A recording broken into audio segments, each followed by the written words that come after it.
Let me ask you, first of all, there's been a lot of discussion about what tax reform might look like, and there are, of course, incentives for Americans to give baked into the tax code. How effective have those incentives been, and what would it mean if they were to go away?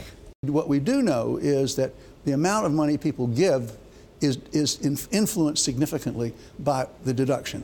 And many people do their tax planning basically on the basis of diminishing what they have to pay in taxes. So it's an interesting question. The leading authority on that is a guy by the name of a colleague of mine, actually, Charles Clotfelter, who's been doing research on the impact of charitable giving, impact of tax policy on charitable giving now for 30 years. There's an impulse to measure impact increasingly. A lot of these big foundations want to see that their money's being put to good use.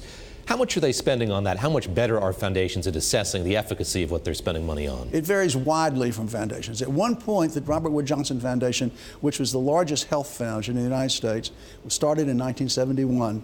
The Robert Wood Johnson Foundation was spending about 25% of its grants budget on research and evaluation to measure things. No other foundation comes close in terms of doing that, but all the large foundations actually do spend a significant amount of money doing it. And what they do the Robert Wood Johnson Foundation publishes reports every year on the different grants that they've made, and backs it up by research showing what the impact of those grants are going to be. So that's one extreme. There's some foundations that don't do any evaluation. They do it basically on the basis of hunch.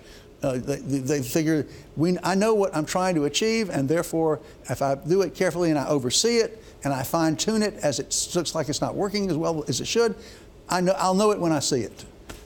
What do you say to those who worry about the size and influence of some of these foundations? I know that in the field of public health, for instance, there are practitioners who say the Gates Foundation has an outsized role. The Gates Foundation is, in terms of how it's allocating money, determining the future of public health as an area of inquiry. Right. Is that inherently problematic? No. It's not problematic. It's something, but it's a fact. It is a fact that people are concerned about it, and it is a fact that, the Gates Foundation is the largest foundation in public health. It is not more than the World Health Organization in terms of giving. I don't know what it is in comparison to what the U.S. gives in terms of health research, but less today than it used to be.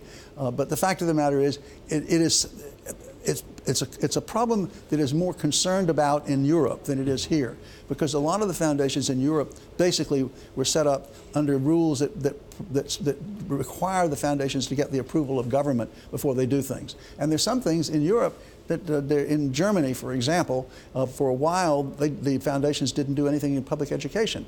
The Bertelsmann Foundation, which is one of the largest foundations in the world, it owns the Bertelsmann Company. Mm-hmm. Actually has been doing a lot of work now recently in education reform.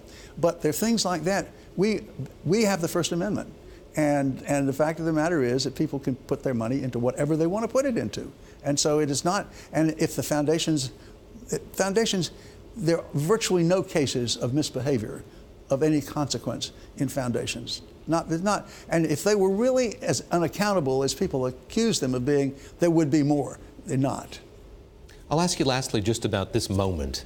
You write about what the next 20 years are going to look like in terms of the transfer of wealth that we're going to see here. What does that mean for philanthropic giving in America? It means that the total amount of charitable giving now is pushing annually in the United States $400 billion a year. The projections are that before 2020, it's going to be up at half $500 billion. And it seems to be going, it doesn't typically fall back even in recessions. So the notion, a lot of money is going into it. If the so-called famous wealth transfer that people estimated, that is transfer of wealth from generational transfer of wealth, you're talking about billions of dollars, and you're talking actually about trillions of dollars for all practical purpose in transfer, and the estimate is about 15% of that transfer goes into philanthropy. Mm.